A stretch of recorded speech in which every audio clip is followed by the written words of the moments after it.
Dans les années 1806 à 1808, Ingres est pensionnaire de l'Académie de France à Rome, de la Villa Médicis. C'est une grande consécration pour un jeune artiste.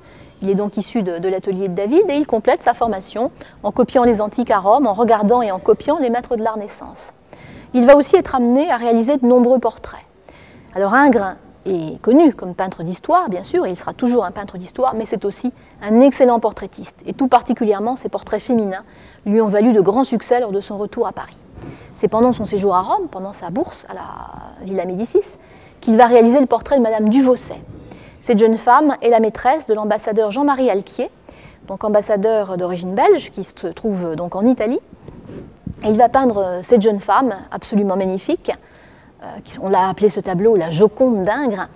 Elle est dans sa robe noire, appuyée donc sur ce fauteuil qui fait ressortir ses traits avec tout un ensemble de bijoux qui soulignent sa beauté.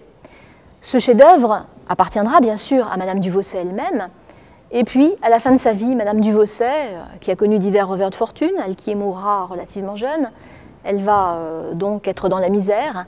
Et quelques 40 ans plus tard, elle ira trouver Jean-Auguste Dominique Ingres, devenu Monsieur Ingres, peintre néoclassique célèbre ayant pignon sur rue à Paris, et elle lui proposera de racheter ce tableau afin de pouvoir vivre. Et donc Ingres récupérera ce tableau qui sera ensuite vendu à Frédéric Rezet, directeur des musées nationaux, grand amateur d'art, qui vendra sa collection de peintures au duc d'Aumale. C'est ainsi que le portrait de Madame Duvaucet est entré à Chantilly. C'est l'un des plus beaux portraits féminins de ce maître, d'Ingres, qui en a fait tant au cours de sa carrière.